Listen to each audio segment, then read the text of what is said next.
बिस्मिल्लाहिर्रहमानिर्रहीम। अला नियंता सलीमुल अली। ये कलाम, ये मंत्रा मैं उस वक़्त पढ़ता हूँ जब मैंने कोई नया रूप धारण करना होता है। मुस्लिम फ़कीर हूँ, जोगी हूँ, जोगियों का काम ही भेष बदल है, रूप धारण करने।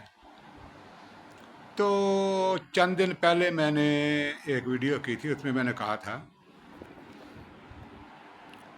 कि पुष्कर के माई सावित्री के शरापों से निजात दिलाने की कोशिश करूँगा। जब भी मेरे मालिक मुझे इस काबिल करते हैं तो मैं ये कोशिश करूँगा कि माई सावित्री के श्राप जो हैं उनसे ब्रह्मा जी को, विष्णु जी को और ब्राह्मणों को निजात दिलाऊंगा।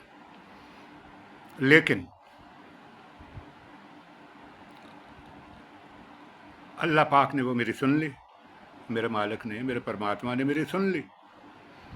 तो आज सावित्री देवी, जिन्हें मैं अपनी, मेरी बेगम पत्नी, आज उन्होंने मुझे कह दिया कि मैं तो अपने भाई के घर जाऊंगी, उनके बच्चों के पास भाई तो नहीं अब रहे, मैं तो इलाज वहाँ कराऊंगा।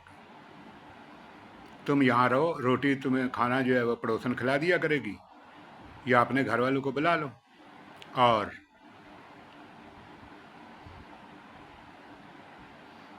या कोई बंदोबस्त कर लो। मैंने कहा कि आप अगर अपने भाई के घर जाना चाहती हैं, भाई के बच्चों के पास, तो मुझे कोई एतराज़ नहीं, क्योंकि मेरी शादी के वक्त ही मेरी वालदा साहबा का हुक्म था कि तुम कभी अपनी बीवी को इन बच्चों से दूर ना करना, इसी ने पाले हैं, वो इनके इसको माँ की तरह समझते हैं और ये उनको औलाद की तरह, इनको दूर ना करना। मैं दूर करने वाला कौन होता हूँ? तो मैके जाती है तो मैके जाना तेरा हक है, तो जा। लेकिन इस सारे के पीछे जो गेम चल रही थी वो वही इबलीसी गेम चल रही थी कि बेगम को गले की तकलीफ हुई। पहले हल्की सी कान में तकलीफ हुई, फिर गले में तकलीफ हो गई। हमारे यहाँ शाफी हॉस्पिटल है लोई भीर इस्लामाबाद में, वहाँ पे ENT स्पेशलिस्ट बहुत पुराने कदीम हैं, कोई 70-80 साल उम्र है उनकी। जब मैं पहली दफ़ा उन्हें मिला था तो मैं बड़ा खुश हुआ था कि इतना तजर्बेकार ENT स्पेशलिस्ट हमारे इलाके में है। तो जब कभी भी ज़रूरत होगी तो इनके तजर्बे से इस्तेफादा किया जाएगा। बेगम गई उनके पास, वो कनाडा जा चुके थे लेकिन वापस आ चुके थे, लेकिन वो इलाज नहीं कर पाए, मर्दी डायग्नोज नहीं कर पाए, तो डिजीज़ नहीं पता तो इलाज क्या करेंगे। नतीजा क्या निकला कि गले की बीमारी के पूरे सीने पे फोड़े निकल आए। अब वो फट गए और उनमें से माता निकलना शुरू हो गया। डॉक्टर साहब हैं कि अपनी तन चलाए चले जा रहे हैं, और एंटीबायोटिक की वो ड्रिपें लगवाओ और लगवाओ और लगवाओ, वही लगवा लगवा के वो बीमार हुई थी।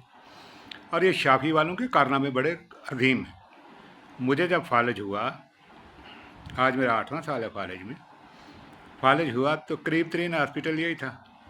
मैं और बेगम एमरजेंसी में वहाँ गए, पूछा जी कोई फिजिशियन, उन्होंने जनाब एक डॉक्टर साहब बताया, उनके पास गए, फीस भरी, जाके चेकअप कराया और बताया कि ये फालिज हो रहा है। उस सत्यानाशी ने बजाय इसके कि उसकी फर्स्ट एड मुझे दे देता, अभी 1 घंटा भी नहीं हुआ था इस काम को हुए, वो गवर्नमेंट का इस्लामाबाद पोली क्लिनिक का मुलाजम था, डॉक्टर, गवर्नमेंट ऑफ पाकिस्तान का सर्वेंट था।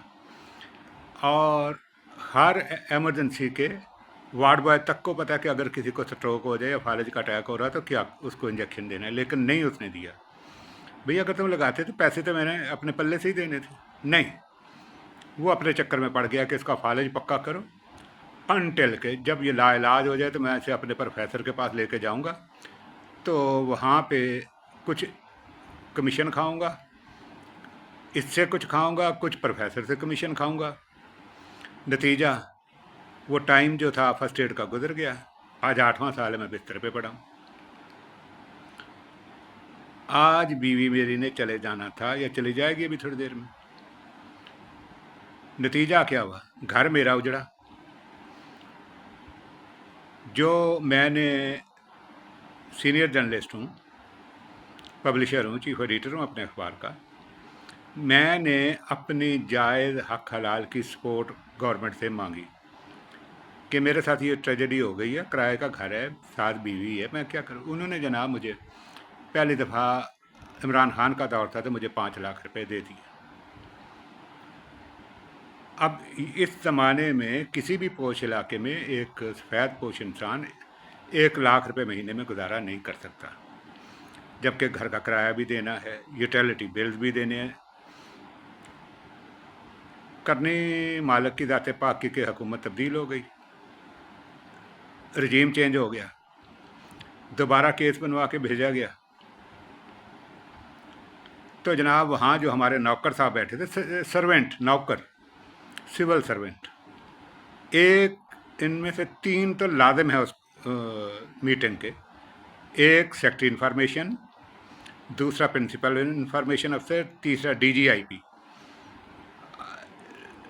PIO जिसने बना के ये केस भेजा, रिकमेंड करके भेजा है जी इसका हक बनता है, इसको दिया जाए, वो भी उसमें शामिल है। उसने भी इनकार कर दिया। उसने कहा जी नहीं, कैंसर वालों का इलाज बड़ा महंगा, हम उनको देंगे, दोबारा हम और किसी को नहीं देंगे। जिसको एक दफ़ा दे दिए, वो पहले तुमने कौन सा कानून का ख़जाना मुझे सौंप दिया था। 5 लाख में तो 5 महीने नहीं गुजरने थे। वो तो मैं, मेरे ससुराल वाले जो हैं, ससुराली रिश्तेदार हैं, वो मेरा भर्त भर रहे हैं, तो वो सपोर्ट करते हैं तो मेरा घर चलता है, और मैं इज़्ज़त से बीमारी की हालत में वक्त गुजार रहा हूँ। लेकिन नहीं दिया। अब तो मैं अप्लाई भी करने के काबिल नहीं, उसके लिए कुछ फार्मेलिटीज़ हैं, वहाँ से लाना पड़ेगा। एक नादरा से फैमिली सर्टिफिकेट, वो मैं ला नहीं सकता, बेगम ला सकती। बेगम वैसे मुझे छोड़ के जा रही है, तो मैं कहाँ से लाऊंगा और कैसे अप्लाई करूँगा। कोई बात नहीं। जो मेरा बैंक अकाउंट था वो अल्फला वालों ने बंद कर दिया, क्योंकि उनके दिमाग में खन्नास छुपाया जी, क्योंकि ये बंदा हमारे मौजूदा रिकॉर्ड के मुताबिक जो इसका एड्रेस है उस पर नहीं है, इसलिए इसका अकाउंट बंद कर दो। बाप का माल है, लूट का माल है, पाकिस्तान है, जो जी चाहता कर लिया। भाड़ में जाए अल्फला। तुमने इनकार किया, तुम रूठे, हम छूटे। मैंने अस्करी में अकाउंट खोल लिया। अल्लाह के फजल से अस्करी की सर्विस बेस्ट ऑफ बेस्ट है बैंकारी के लिहाज से। अब बात यह है कि सावित्री तो जा रही है, वो तो मेरे कंट्रोल में रहेगी नहीं, तो मैं शराब मुक्त कैसे कराऊंगा इनको। मर्दों के मर्दों वाले अंदाज होते हैं। PMA में हमारा जवान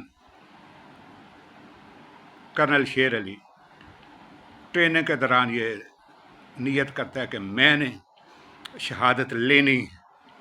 अब कैसे लेनी है, तो उसने उसका शॉर्टकट यही देखा कि मैदान जंग में अपना हथियार उठा और दुश्मन के मोर्चों में घुसा और उन्हें मार, वो तुझे मार देंगे, शहादत तुझे मिल जाएगी। बाद में उसको मौका मिला जब वो कैप्टन था। इसी तरीके से रूहानियत में भी हम लोग अपने अहदाफ मुतय्यन करते। पहला हदफ ये था कि हिंदू गुरु कृष्ण महाराज ने जो द्वारका माई बनाई थी, आजकल समंदर के नीचे है, वो समंदर उस पर जा आ चुका है, उसको मुक्ति दिलानी और उसको आज़ाद कराना है। उसके अंदर पूरी हिंद मत की तारीख है, महाभारत की सारी निशानियाँ उसमें हैं, और सोने जैसे वो महलात हैं उसमें। 16,000 बीवियाँ कहते हैं ना उनकी, तो सबके महलात उसी द्वारका माई में। तो वो तो अल्लाह के फजल से, वो जब टाइम वक्त आएगा वो तो मैंने करा ही लेना। वो तो ये हम लोग जो होते हैं, हिंदू हो, मुस्लिम हो, सिख हो, ईसाई हो, यहूदी हो, कोई भी हो, जो इस राह के मुसाफिर होते हैं, शक्तिमान होते हैं, या शक्तिमानी की तरबियत में होते हैं, या मराहिल में होते हैं, वो अपने अहदाफ मुतय्यन करते रहते हैं। साईं बाबा शिरडी वाले ने अपनी तरबियत के दौरान ये फैसला कर लिया था, जहाँ भी मैं अपना आश्रम बनाऊंगा तो उसका नाम मैं द्वारका माई रखूँगा।